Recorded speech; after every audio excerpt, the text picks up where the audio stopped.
thank you everybody for coming out.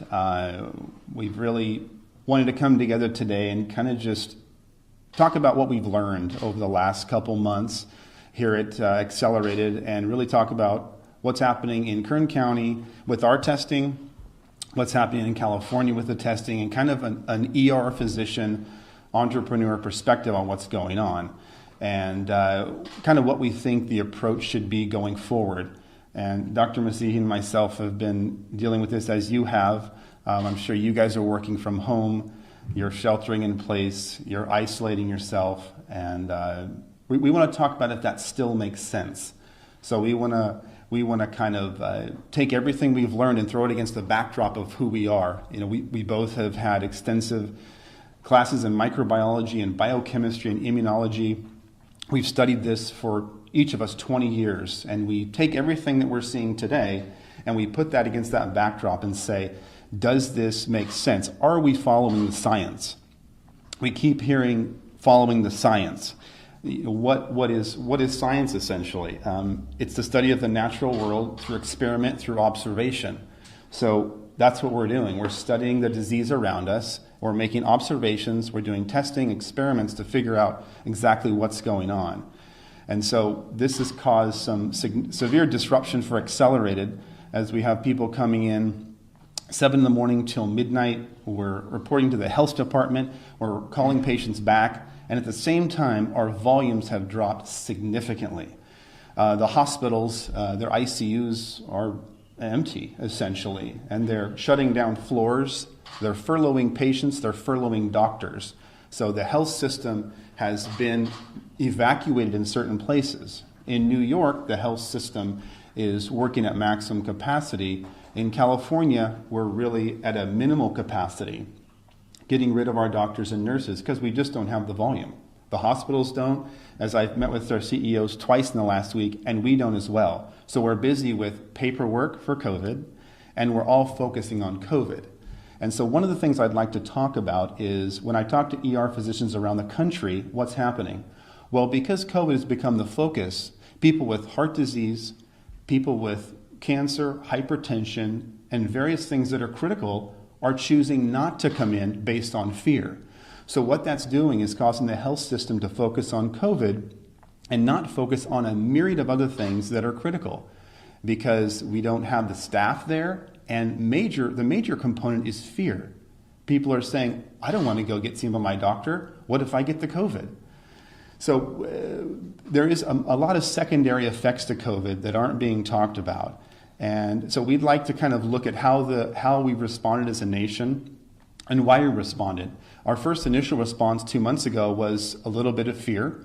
We decided to shut down travel to and from China. These are good ideas when you don't have any facts.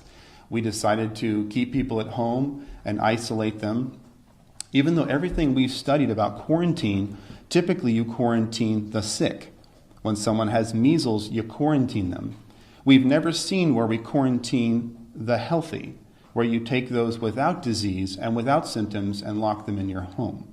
So some of these things, from what we've studied from immunology and microbiology, aren't really meshing with what we know as people of scientific minds that read this stuff every day. So that's kind of how we started. We don't know what's going on. We see this new virus. How should we respond? So we did that initially. And over the last couple months, we've gained a lot of data.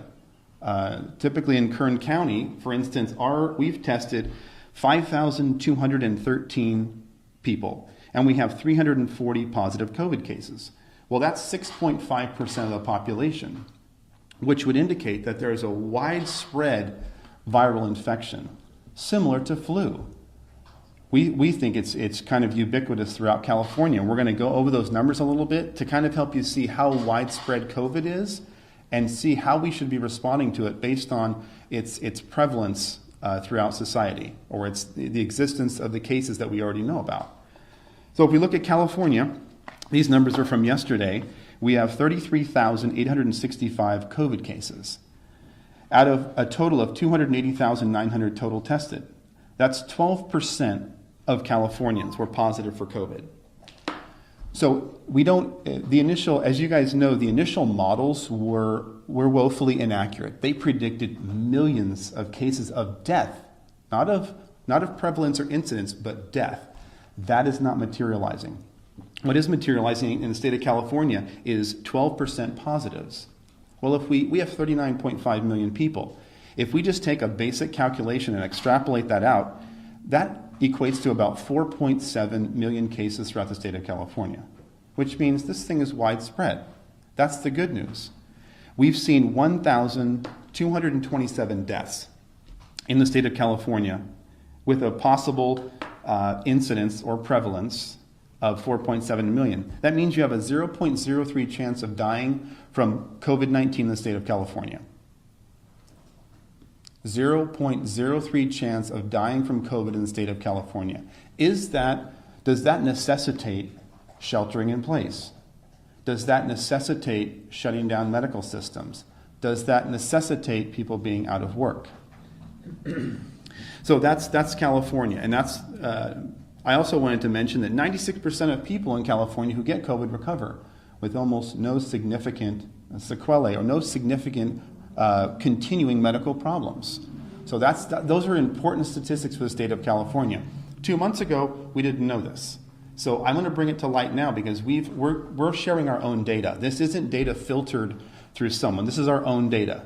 We found 6.5%, and then California has found 12%. So the more you test, the more positives you get, the prevalence number goes up, and the death rate stays the same. So it gets smaller and smaller and smaller.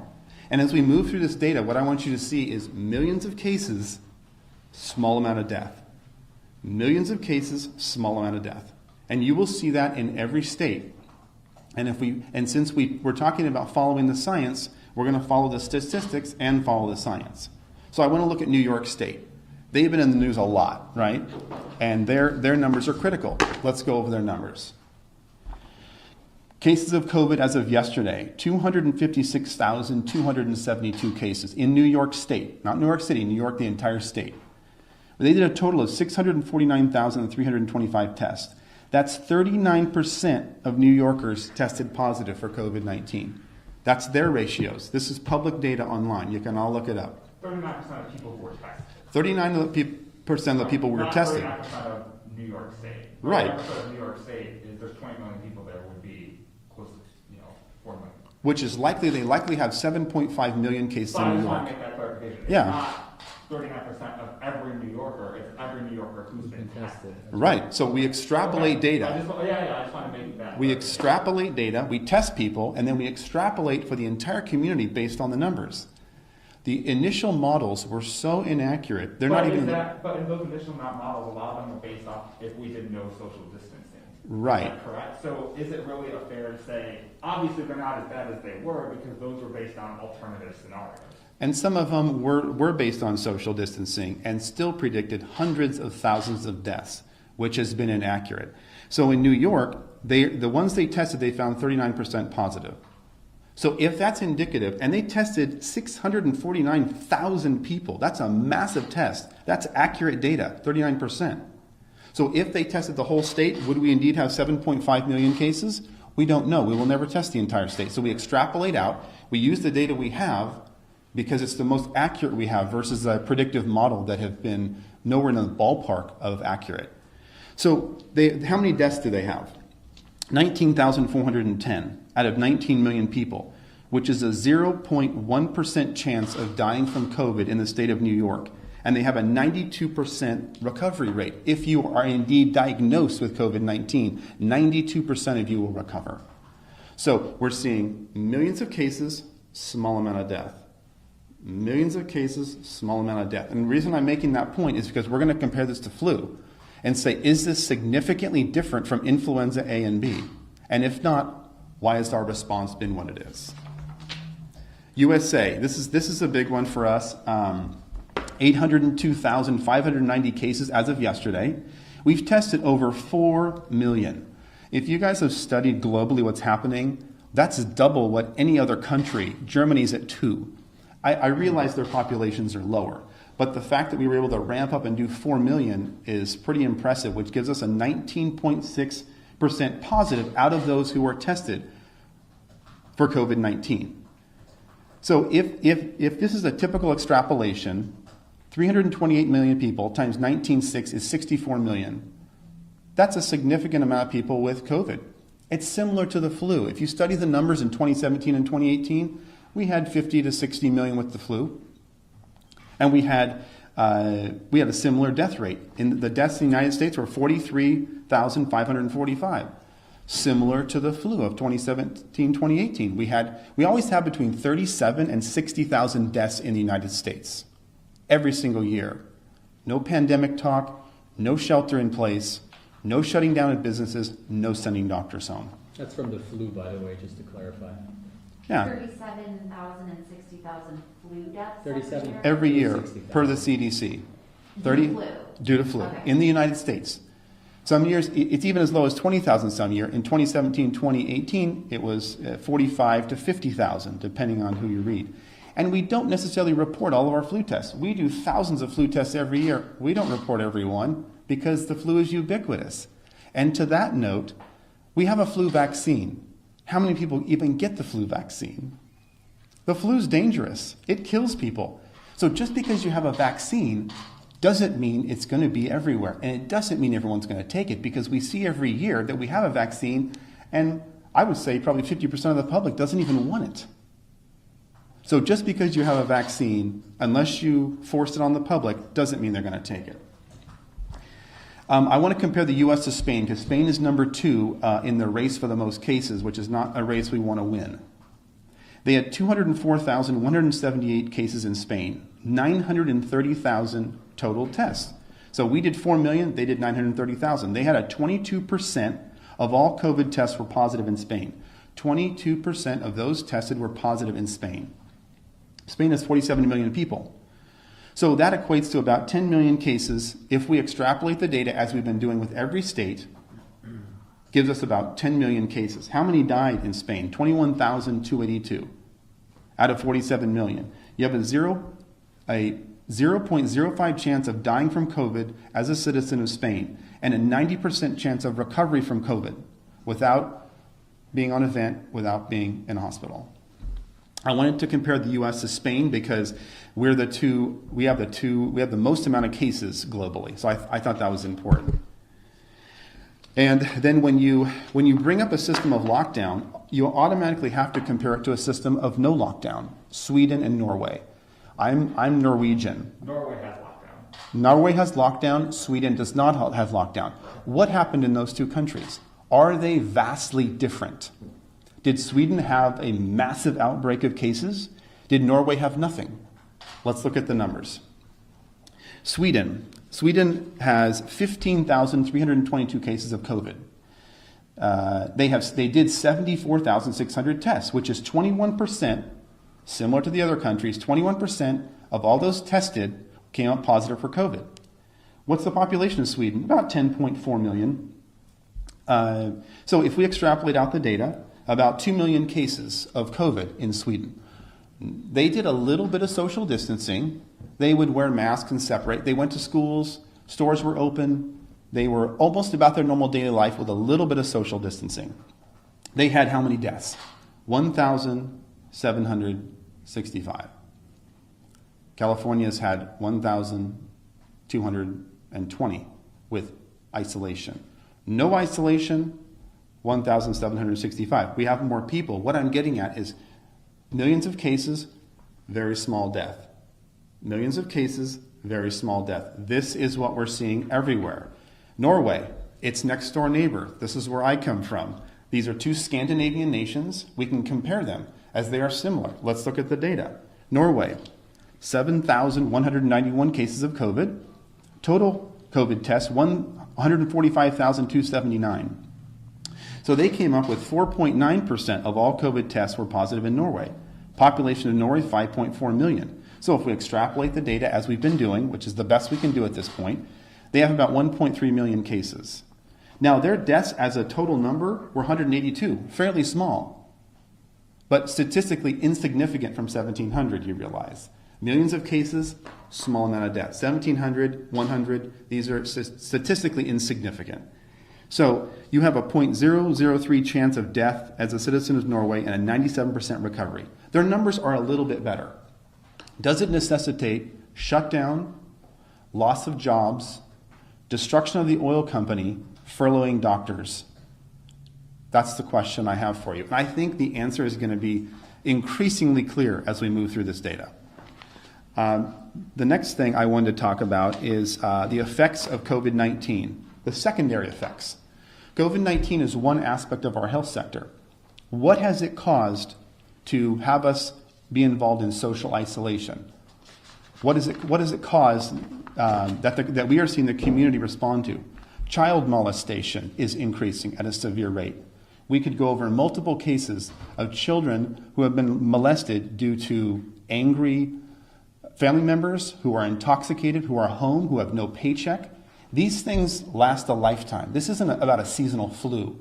These are things that will follow these people and affect them in a negative fashion for their life. And these are secondary effects from COVID.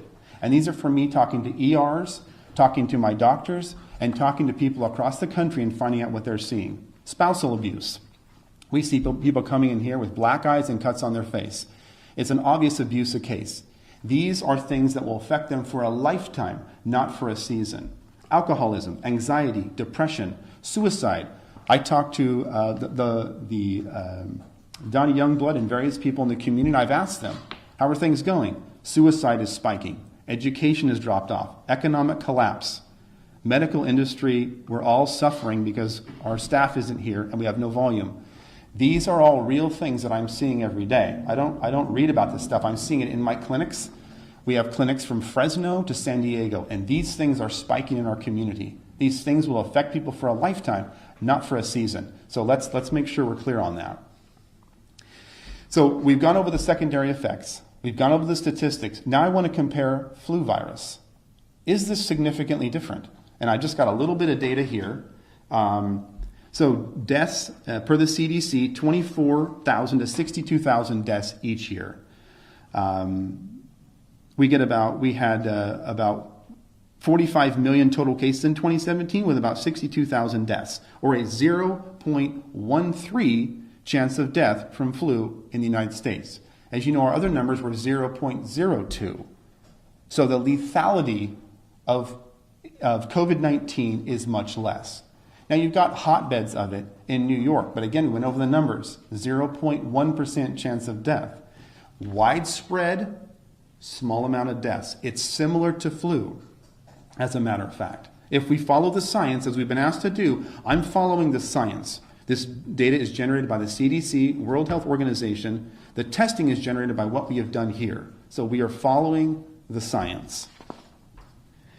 Now I want to talk about the immune system. Dr. Masihi used to teach for immunology. We both had years of microbiology, biochemistry, and virology studies. We've made it our life's work to understand this stuff. And here, I'd like to go over some basic things about how the immune system functions so people have a good understanding. The immune system is built by exposure to antigens, viruses, bacteria. When you're a little child crawling on the ground, putting stuff in your mouth, viruses and bacteria come in, you form an antigen-antibody complex, you form IgG, IgM. This is how your immune system is built. You don't take a small child, put them in bubble wrap in a room and say, go have a healthy immune system. This is immunology, microbiology 101. This is not something, this is the basis of what we've known for years. So what I'm seeing is when you take human beings and you say, go into your house, clean all your counters, Lysol them down. You're going to kill 99% of viruses and bacteria. Wear a mask. Don't go outside. What does that do to our immune system? Our immune system is used to touching. We share bacteria, staphylococcal, streptococcal bacteria, viruses. We develop an immune response daily to this stuff. When you take that away from me, my immune system drops. As I shelter in place, my immune system drops. You keep me there for months, it drops more. And now I'm at home, hand washing vigorously, washing the counters, worried about things that are indeed what I need to survive. Let's follow the science. This is immunology, folks. This is microbiology. This is what we've combined together. We have 40 years of experience in this. This is common sense immunology. So quarantining and social distancing is worse for us, you're saying? It decreases your immune system. You can't build an immune system by, if someone has a reduced immune system, you hide them away because they can't build an immune system. If you have a normal functioning immune system, you need interaction. When a child is in a womb, you're in this protected environment. When you come out, you have almost no immune system. You develop that through touching your mouth, touching your eyes, virus, bacteria, immune response, IgG, IgM. This is how you build a strong immune system. You think people are worrying too much? Of course they are, but that's from media telling them to. I am telling them sheltering in place decreases your immune system. And then as we all come out of shelter in place with a lower immune system and start trading viruses and bacteria, what do you think is going to happen? Disease is going to spike. And then you've got disease spike amongst a hospital system with furloughed doctors and nurses. This is not the combination we want to set up for a healthy society. It doesn't make any sense. So is Dr. Fauci wrong then when he says that COVID-19 is shown to be nearly 10 times deadlier than the flu? Initially, maybe that was true. But again, I'm going through the numbers. I'm not saying who's wrong or right. I'm going through the science and through the numbers. And I, like you, have been watching media and studying this for 2 months, night and day. I go to bed at 2 or 3 in the morning. Every day I read after my shift and I say, what's going on here? I'm not in an ivory tower. I'm in seeing patients every day and I'm collecting my own data. I didn't have data 2 months ago. I just shared my data. 6.5% of all patients we tested are positive. That's actual, unfiltered, non-political data. So respectfully, to go off that question, and I know you guys are obviously very intelligent, very accomplished physicians, do you think that you guys know more than the top immunologists in the entire United States, and that basically every country in the world has got this wrong, that accelerated urgent care has got this right? I'm not saying, again, I'm sharing the data. I'm not Right, saying but we're right, somebody's but your wrong. conclusions from that data are different than what the top doctors worldwide are concluding. Why is that? Why They is had that? no data. They have no The data is coming the World in. Health Organization and the U.S. government has no data. No, I'm saying you have to give the virus time. From December to now, there was tons of hypotheses. You have to let the data work. Let the virus rise up.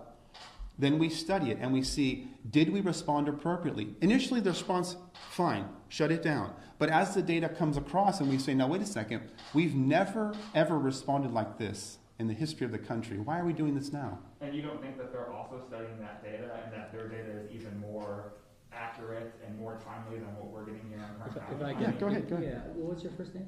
Tim. Tim. So I think Oh, sorry. So thank you for your question. I think your question is valid, and obviously Dr. Fauci is a world-renowned immunologist, and a lot of the data that they originally gave us was theoretical, because coronavirus is a new virus. We've studied coronavirus since the 70s. Coronavirus was... Well, we studied different coronaviruses. This one is novel. Like SARS is a form of coronavirus, MERS is a form of coronavirus. Sure. We studied different kinds, but this one is new. So with all due respect, again, we haven't studied this virus. But if you let me finish... Let me finish. So every year, according to your argument that you just made, every year... Not an argument, just a question. Every year when we get the flu, it's a new flu virus, correct? Correct. But 99% of it is flu, correct? The way viruses change, they undergo mutations through their DNA, deoxyribonucleic acid. There are different types of mutations which either cause increased virulence and more likely decreased virulence, meaning how dangerous a virus is. So when coronavirus was, we've been studying coronavirus since the 70s.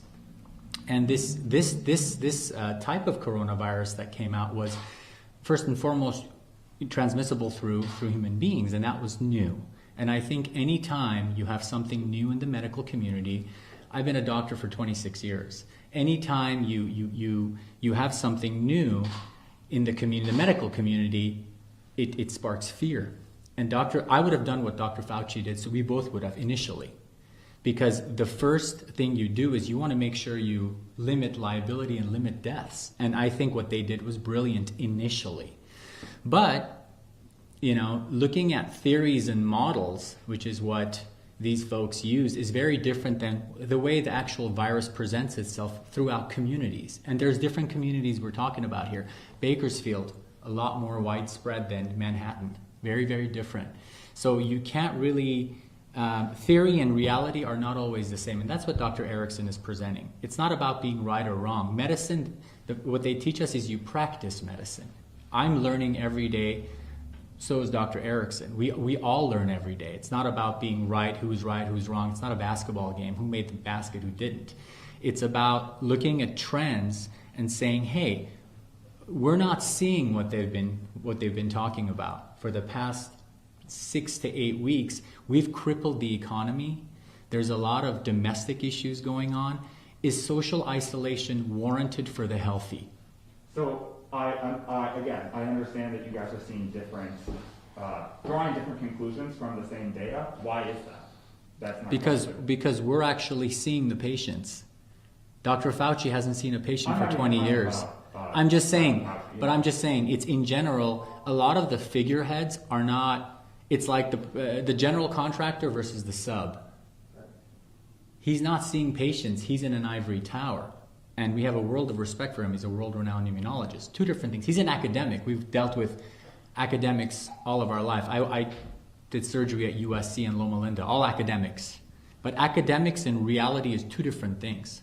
Two different things. So we're just presenting our data and our opinion as medical professionals in this community. I was going to say, so you're not necessarily talking about a community in Manhattan, which obviously is. Well, we don't. We haven't. I haven't been to Manhattan for 20 years, right? Yeah. So let me ask this. So I mean, in your professional expertise, both of you guys, very prominent here in the community. Why do you think we are taking these measures? Why do you think that? Governor Gavin Newsom. Why do you think he's taking these measures to have California being on a strict shutdown right now? Well, again, as a leader, you listen to the people around you, and they make decisions on different timelines. And so Gavin Newsom has people around him telling him, we think this is the best move for now. And then early on, we told people the truth changes every 2 hours, because it was. As the data moves, as we do our own testing, I'm giving a different answer now than I would have a month ago, because I understand the progression of disease in this area. I also understand the progression of disease elsewhere because I look at their data. I don't have to live in Manhattan to watch their disease process, to watch how many positives in the community, and to understand how disease is spread. For instance, nobody talks about the fact that coronavirus lives on plastics for 3 days, and we're all sheltering in place. Where'd you get your water bottles from? Costco. Where'd you get that plastic shovel from? Home Depot. Those are fomites and carriers of disease. So you take your family sheltering in a place that you think is safe, and you're taking fomites with disease that they've shown that lasts 3 days. Are you really protecting yourself from COVID? Does that make sense to you? It doesn't make sense to me. And if I swabbed things in your home, I would likely find COVID-19. And so you think you're protected, but you've got fomites coming from, Home Depot and Lowe's. And it's okay for us to be mingling in those situations, but we have to not go to work. It's okay for us to go to Costco, but not to church. Do you see the lack of consistency here? From a microbiological, immunological standpoint, that doesn't make sense. If you're going to isolate people, you need to shut these all down, because that's how the fomites are being transferred. When you go to Del Taco and you get a plastic bag or piece on your burrito from someone not wearing a mask who was just wiping their arm on your thing, do you think you're protected from COVID? When you wear gloves that transfer disease everywhere, those gloves have bacteria all over them. I'm wearing gloves, not helping you. As your mask that you're wearing for days, you touch the outside of it, COVID, and then touch your mouth. This doesn't make any sense. We wear masks in an acute setting to protect us. We're not wearing masks. Why is that? Because we understand microbiology, we understand immunology, and we want strong immune systems. I don't want to hide in my home, develop a weak immune system, and then come out and get disease. We have both been in the ER through swine flu and through bird flu. Did we shut down for those? Were they much less dangerous than COVID? Is the flu less dangerous than COVID? Let's look at the death rates. No, it's not. They're similar in prevalence and in death rate. So we are saying that our response now that we know the facts, it's time to get back to work. It's time to test people. But again, testing gives you a moment in time. Testing tells you, the nasal swab says positive or negative. The blood vial, the tiger top or the finger stick, gives you IgG, IgM. IgG being the long-term immunoglobulin we look at for immunity. But again, it's a moment in time. And what's interesting to me too is when someone dies in this country right now, they're not talking about the high blood pressure, the diabetes, the stroke. They say, did they die from COVID? We've been to hundreds of autopsies. You don't talk about one thing. You talk about comorbidities. Their vessels were narrowed. Their lungs were a smoker. COVID was part of it. It is not the reason they died, folks. It is one of many reasons. So to be so simplistic to say that's a COVID death because they have COVID, you know how many people die with pneumonia or people that die from flu? With flu, I should say. It's not from flu. Their lungs were compromised by COPD. They had a heart attack 2 years ago. They have a weakened body. We aren't pressured to test for flu. But ER doctors now, my friends that I talk to say, you know, it's interesting. When I'm writing up my death report, I'm being pressured to add COVID. Why is that? Why are we being pressured to add COVID to maybe increase the numbers and make it look a little bit worse than it is? I think so. So this is what I'm hearing from physicians I talk to in Wisconsin, New York, and everywhere. So you think that physicians are being pressured to make the numbers look worse than they are?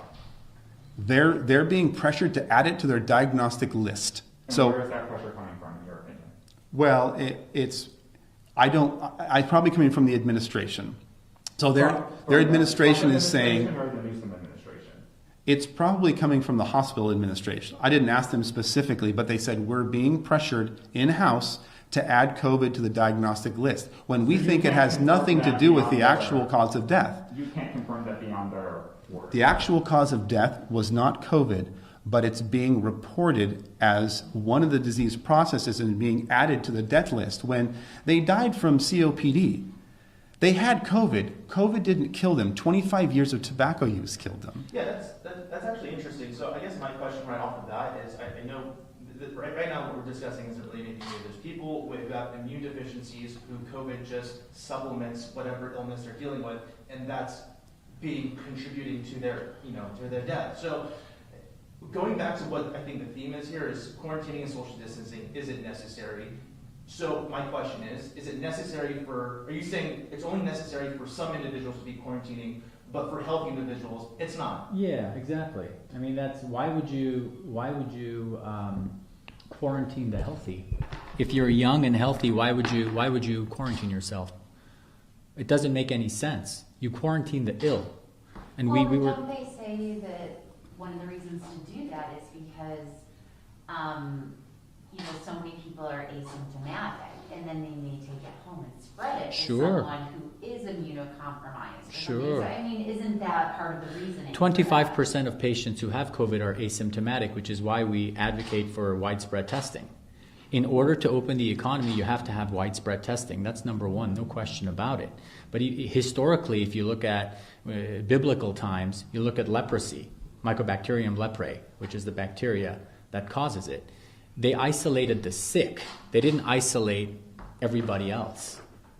So isolating the healthy just doesn't make sense, in our opinion. So you guys think herd immunity is kind of the way to go then? Absolutely. I think so. There's two ways to get rid of a virus, right? Either it burns itself out or herd immunity. For hundreds of years, we relied on herd immunity. Viruses kill people. End of story.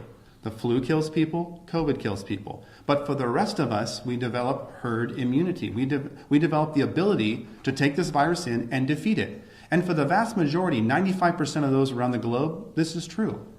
And when we look at people that have locked down and people that haven't locked down, we have massive data. It is not statistically significant whether you lock down or not. So why are we doing it? Do you think it's safe for the state to lift the lockdown? Yes. Would it be safe for people to be Yes. outside right now? Yes. I'm outside with no mask. Are the gloves and masks maybe a little bit too much right now? Is that kind of what you're saying? Well, again, do you want your immune system built or do you want it not built? The building blocks of your immune system is virus and bacteria. End of story. That's how you build it. And there's normal bacteria and normal flora There's normal bacteria and normal flora that we have to be exposed to. Bacteria and viruses that are not virulent are our friends. They protect us against bad bacteria and bad viruses. So right now, if you look at Dr. Erickson's skin or my skin, we have strep, we have staph. All staph isn't bad, all strep isn't bad.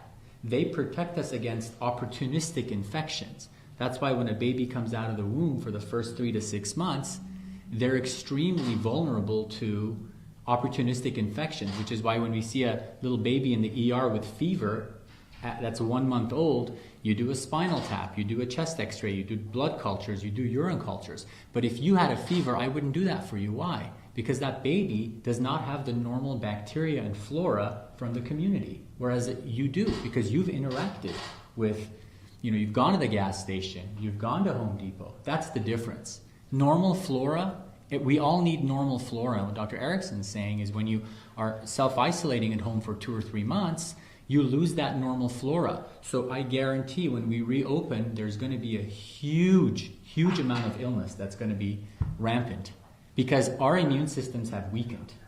And that's just basic immunology and virology. I just wanted to ask Dr. Erickson if you were done with your presentation or if you had more things to talk about, because I'm let's see here. saving my questions for the end, and I just wanted to make sure. I had some conclusions, but basically our conclusions are that when I look at the basic tenets that we know of microbiology, and I say, do we need to still shelter in place? Our answer is emphatically no.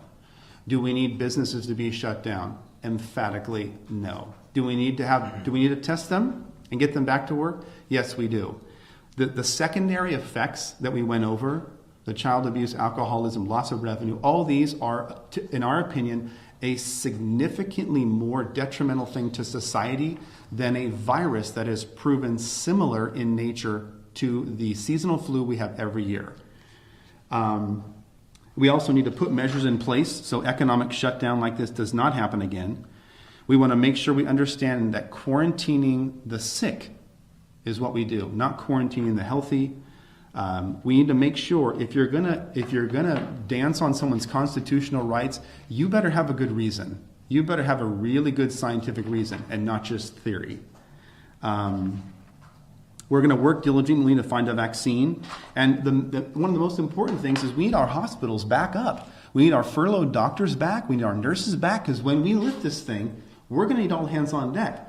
I know the local hospitals have closed 2 floors. Folks, that's not the situation you want. We're essentially setting ourselves up to have minimal staff, and we're going to have significant disease. That's the wrong combination. So that's kind of the gist of what we wanted to get across today. And I've been working with some of the leaders, and I've talked to the head of the CDPH. I've gotten their opinion on this, and a lot of the leaders in Sacramento, and we're all in agreement. But we need to have Governor Newsom in agreement with us to lift this ban. I've talked to our local head of the health department, and he's waiting for that. Even though they're in agreement with me, they're waiting for the powers that be to lift, because the data is showing us it's time to lift. So if we don't lift, what is the reason? I want to ask you about testing here in Kern County. We have, according to public health, just under 3,600 pending tests. If you compare that as a percentage to the rest of the state, that's very high, given we have 900,000 people in the state of 39.5 million. I know you're not public health, why is our testing, the speed at which it gets done here in Kern County seemingly so bad? Well, demand. Unless you're going to grab people from their homes, people are afraid. They're sheltering in place. They're having problems with their diabetes and they won't come in. Do you think they're going to come in for a test? Not in your life. They're sheltering at home. So a lot of times you've probably seen our marketing. We do coronavirus testing. We've called the major businesses.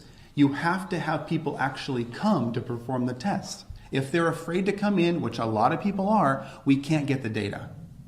So you're talking about the medical staff as a phrase coming? No, the patients. Well, what I'm saying is that we have just under 3,600 pending tests. Right. People have been tested, but they haven't gotten their results back. That's about half of all of California. What's the Why time are we frame? so slow? What's the time frame on that? So this is, according to public health, this was updated this morning at 10 o'clock. But when were they tested? I mean, it's That I don't know. well, I mean, that's the most important. That's the most important piece of So why data. is a place like Los Angeles County, which has 10.1 million people, have a smaller percentage of pending tests than a They place do. like Kern? How many tests do they do? Well, Yeah. I'll piggyback right off of that. So, I mean, if you look at the pending tests within the last 10 days versus the amount of negative and positive cases the county's reporting, it seems like it varies maybe 150 to 200 reports coming in a day, and that large number of just over 3,000 over 3,500 is still there. Yeah. So this idea of let's test everybody, do we even have the capacity to do that? And even if they tested every single person here, there's 900,000 people in Kern County. There's 10.1 million in LA County. So why is Kern County seemingly lagging as opposed to other counties in California? And again, I appreciate that this isn't No, of course. your fault. You know, No, it's not about a fault. This is a discussion. We do the majority of testing in Kern County for COVID. We do the majority of testing. And our folks, we have a couple hundred employees, are working night and day to serve this community. So we're at full speed. We can handle a lot more testing. We're seeing about half the volume we normally see. We can double our volume and still take care of, getting the results back. Unfortunately, we don't run them in-house. Nobody does. We depend on major labs that are huge players in the United States. So our job is to evaluate the patient, make sure it's they don't have any other issues, tonsillitis, pneumonia, flu, swab them for COVID, send them to the lab. The lag from the time they get it till the result is usually 2 days. It's a 2-day result, which is in line with everywhere else. That doesn't seem to be, though. I mean, the variation is 150 to 200 within the last 10 days. I mean, they've been sitting with over 3,000 pending tests for a while now. So, how many people have you tested, did you guys say? We went over the numbers. I'll give them to you one more time. We've tested 5,213. We've had 340 positives. Now, we have people calling back from 7 in the morning till midnight. We can only speak to our data collection. Initially, the labs were taking 10 to 12 days to get results. That was about 6 weeks ago. Then they refined their process, they brought in more analyzers, they automated. They were doing things manually. They automated the process, and now it's 1 to 3 days. All of our data is followed up on. These 5,213, these are called back. We do between 150 and 200 tests every single day of the week, including weekends. We have people calling back till midnight, every single patient. Our data is followed up on. I can't speak to what LA people are doing. I know what we're doing here. These tests have been followed up on. These tests are accurate to date. And if you look at the pending tests, 5,213 is a majority of them. So I know our processes. Maybe the hospitals are not sending them stat. I don't know. But our data is coming around 1 to 3 days. Got it. So you're saying there's no backlog for you guys? No, not at all. Based on your information, would you say it's safe to open up schools, sporting events, and for people to gather outside again, including gyms? Yeah, I would start slowly. I think we need to open up the schools, start getting kids back to the immune system. And the major events, the sporting events, these are non-essential. Let's get back to those slowly. Let's start with schools. Let's start with Cafe Rio and the pizza place here, because I can go into Sully's right now, which I did this morning. There was 25 people in there, and I can stand in line for 10 minutes, but I can't go in Cafe Rio and sit there for 10 minutes. Does that make sense to you guys? And I can go into Costco and I can shop with people, and there's probably a couple hundred people, but I can't go in Cafe Rio. So big businesses are open, little businesses are not. There's no science behind that. As we've gone over, that is not science. There's other factors in play that we don't have time to go into, but it's not science. I want to make that clear. So you're saying, I'm curious what you think needs to happen, or if someone came to you, the county, and said, what should we do to reopen? Because you said you think testing is important, but are you saying, it sounds like you're saying a slow reopening, starting with the most essential things and working from there. And then how would you propose doing wide-scale testing? Well, I've met with all the CEOs and all the hospitals as early as yesterday, and I've met a couple times, and they've said, what's your capacity? We're trying to figure out our capacity. So it's an ongoing discussion, and from our perspective, we've said, let's start back opening the businesses up. People need revenue. They need the food chain. For instance, your Grimway, your Bolt House, they have thousands of employees. Well, they're all working. Have they all been tested? So our thing is start with the food industry and the food chain, test them, and what we're trying to do now is validate a finger stick test so that we can test people in 3 minutes. They're just coming out. So we're actually at noon today, we're supposed to meet with a major lab talking about running the Tiger Top, which is the blood tube alongside the finger test, doing our self-validation over the next week or two, getting that rapid test done so that people can test as they go into work. Boom, 3 minutes, negative, come. And we do that until we find out who has active disease, who's not, and we don't have to do everyone, but a majority of players, and then eventually we treat this like we treat flu, which is if you have the flu and you're feeling fever and body aches, you just stay home. If you have cough, fever, shortness of breath, COVID is more of a respiratory thing, you stay home. You don't get tested. Even when people come with flu, a lot of times we don't test them. We go, you have flu. Here's a medication, or if it's been more than 2 days, you don't get Tamiflu, it works itself out. This virus is the same. You have COVID, go home, let it resolve, and come back. So someone who would test negative for the antibodies, should they be allowed to go back to work? They should, because they may be negative for the antibody for years. They may never get flu. We have people in their 50s who have never had flu. So you're just saying anybody who doesn't have an active coronavirus infection should be allowed to go back to Absolutely. work, whether they have the antibodies for it or not? Right. Okay. But you're saying that once we have the testing in place, is that correct? Well, if you have no symptoms, you should be able to return to work. Are you an asymptomatic viral shedder? Maybe, but we can't test all of humanity. Well, I think one thing I also wanted to add is we're going to miss cases. Sure. We're going to miss cases of coronavirus, just like we miss cases of the flu. I think one thing that is being televised is that we need to capture every single coronavirus patient. No, we don't, because that's not reality. Theory and reality are very, very different. We worked in ERs for 15 years. Theory and reality are very different. It would be nice to capture every coronavirus patient, yes, but is that realistic? Are we going to keep the economy shut down for 2 years and vaccinate everybody? That's an unrealistic expectation, I think. So you're going to cause financial ruin, domestic violence, suicide, rape, violence, and what are you going to get out of it? You're still going to miss a lot of cases. So we need to treat this like the flu, which is familiar. And eventually, this will mutate and become less and less virulent. Because patients who are asymptomatic or silent shedders usually have the milder version of the coronavirus, right? Because it's milder, that's why they're not as symptomatic. And that tends to spread quicker than the more virulent forms.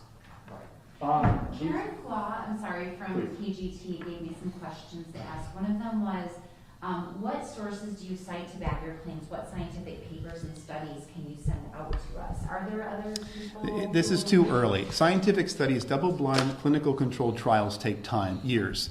So we're doing the best with the data we have. I gave you the statistics. This is all common knowledge you can find online. This is their countries reporting to these different news entities. This is all common knowledge. This is not based on double-blind clinical controlled trials. Again, we've been studying microbiology for 20 years. This is our life goal. In our 20s and 30s, 40s, this is what we do. We throw this information against the backdrop of knowledge. We both have degrees in this and say, is this legitimate? I don't need a double-blind clinically controlled trial to tell me if sheltering in place is appropriate. That is a college-level understanding of microbiology. That's next year. Next year, 2 years down the line. A lot of times in medicine, you have to make educated decisions with the data that you have. I can sit up, in the 47th floor in the penthouse and say, we should do this, this, and this, but I haven't seen a patient for 20 years. That's not realistic.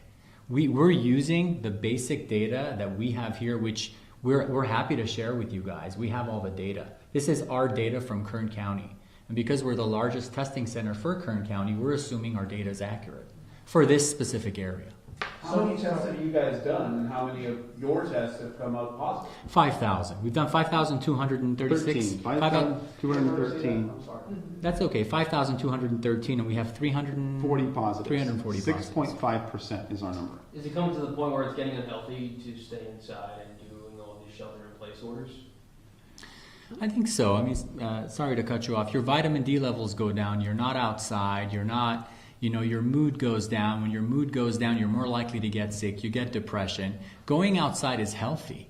I mean, why can't you go to the park and walk around, but you can go to Home Depot and nobody's wearing a mask? It doesn't make sense. The inconsistencies and the incongruencies make no sense. That's the bottom So when line. Governor Newsom says restaurants, after the stay-at-home order, you might see waiters and waitresses wearing gloves and masks and giving you disposable menus. You guys disagree with that? No, it's not. We don't disagree with that. I mean, I think you can look at it from two different ways. I think if you're healthy and you don't have significant comorbidities and you're not immunodeficient and you're not elderly, you should be able to go out without any gloves and without a mask. I think if you are those things, you should either shelter in place or wear a mask and gloves. I don't think everybody needs to wear a mask and gloves because it reduces your bacterial flora. It doesn't allow you to interact with society, and your bacteria flora and your viruses, your friends that protect you from other diseases, end up going away, and now you're more likely to get opportunistic infections that are hoping you don't have your good bugs fighting for you, if that makes sense. So doctors, you guys are calling for, as you said, gradual opening up, and with that we have to increase our testing. But if you look at the numbers per capita, California is the 4th lowest state per capita testing. The U.S. is below almost every Western European nation per capita testing, minus I think the UK and France. And Germany. Places like, no, we're lower than everybody minus the UK and France per capita. I think we're about 12,500 per million, and the UK and France are about 8,000. Okay. If you look at places like Germany and Denmark that are beginning to open up, their testing rates per capita are 3 times higher than what ours are. We also have their test positive rate is between 3 and 12%, which is what the World Health Organization says should be the positive rate. Ours is closer to 20% nationally. So at what stage do you think we get that adequate testing, which you guys are calling for, where we can start to take those approaches to get our economy moving again and start opening up? Well, do you think we're there now or no? I think that's an excellent question. I think the problem with wanting widespread testing versus not being scared enough to come to a facility to get widespread testing are two different things. If you're at home seeing tons and tons of people die, I don't want to go to accelerated. I don't want to get testing. That fear prevents people from coming in. The unknown always scares us. So, in my opinion, what are the risks? What are the benefits of social isolation? And we think that the risks of social isolation are too high. So you guys own and run this facility, is that correct? We have 7, yes, all of them. Yep. What would you say to critics who would say, well, they've got a stake in this game, they are pushing this data or their representation of this data because they don't want to lose money? What would you say to those folks who say, I'm going to believe, maybe someone else who, the wider world scientific community who says these 2 doctors, despite their intelligence, they have an ulterior motive? What would you say to those people? Talk to ER doctors who have no ulterior motive. They have the same viewpoint. There's a post today from a doctor from Wisconsin. I encourage you all to read it. I'll share his story with you. It is exactly what we're saying. And he eloquently displays, he's an ER doctor. He says, I'm walking into this war zone. Our ICUs are empty. I'm scared to go to my own place of work. There's no patients, but we have people in hazmat suits checking my temperature as I walk through the doors. He's like, something else is going on here. This is not about science, and it's not even about COVID. When they use the word safe, if you listen to the word safe, that's about controlling you. So when I talk to all my ER doctors who work in a hospital, no stake in the game, same opinion. That's how I'll answer your question. We all have the same opinion. So then you say that hospitals are losing money right now, most of them. But at the same time, you said earlier that doctors are feeling pressure from hospital administrations to put COVID down as a reason of death, which would presumably instill more fear in people. Doesn't that go against that whole line of thought? Why would they do that if it was going to cause more fear and cause them to lose more money? Exactly. There's something else going on, and that's a different discussion. We don't know. I mean, we're just here to present the scientific facts. That's a political discussion. Yeah. So you think some hospital administrators are undercutting their own bottom line? We're presenting the medical data here. I mean, what I think about politics is irrelevant. We're presenting the medical data. We need to stay on things that we can answer intelligently, which is not why does a CEO of some hospital in Wisconsin do that. We need to stay on the topic of, do we need to shelter in place, and does that make sense from the microbiology knowledge we've known for 30 years? The sciences haven't changed. We live our life in the life sciences, biology, biochemistry, microbiology. So everything that you're asking us goes against that sheet of information. Why people do things at a hospital is not really our area of expertise. So from what we're seeing right now, it's time to open back up. The science says it is. The models we have been using from predictions to predict the amount of disease are not accurate. This information is accurate. It models the flu. Let's go back to work. That's what the data is saying. Not models. Data is saying that. Would you say, though, that, I mean, like a situation in New York City, that's not like a flu? I mean, the hospitals there are completely overwhelmed and swamped, and people, you know, working in the ERs are dying from this. So, I mean, that's not just a flu type situation. Well, look at Italy in 2017. Hospital systems overwhelmed, people dying, overwhelmed system from the flu. This happens from the flu. If you've been working in the ERs, I've seen multiple people, hallways full, people dying, news media there, stories going on from the flu. This does happen. It does. Okay, so this does happen. It's not just the flu. It's No. the flu. That's what I mean. That's exactly what I mean. People think it's just the flu. It's just coronavirus. What's the difference? You're used to the flu. You're used to saying it's just the flu. FLU, influenza, is something we've grown up with. You're used to it. You're used to it, right? If somebody commits suicide today, you're like, yeah, that person committed suicide. It's awful. Or if somebody dies today from the flu, they died from the flu. It's awful. Terrible. But we're used to it. We're not used to coronavirus. Not used to something brings fear. Human beings don't like change. I just, you know, I mean, from the things that I've been reading, even, you know, doctors working in the ERs in New York City, I mean, I haven't heard any one of them saying, oh, it's similar to a flu outbreak. I mean, they were pretty impacted by swine flu in New York City. Mm-hmm. But I haven't heard anybody really say, oh, it's just like swine flu was. You know, I mean, have you... Well, and they're getting hit hard. They're a hot zone. And we don't ride subways with, 1,000 people in a small car that are this close. They had reasons for the disease. And coronavirus is shown to be very contagious. Let's be clear. It is contagious. We're not saying it's not. It may even be, from what I've read, more contagious and spread more rapid.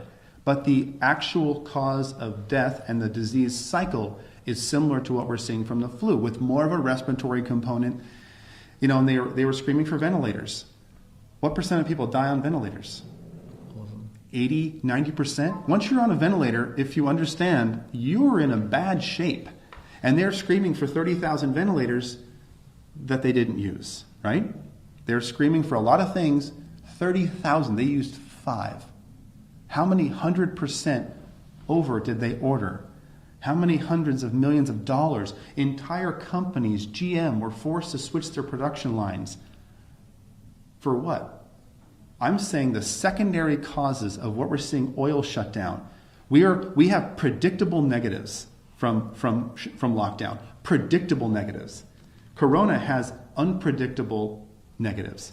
No, I see what you're saying. And I mean, it sounds like you're saying, we actually have some data to look at now. And in the beginning, we didn't really know, but now we can draw some conclusions.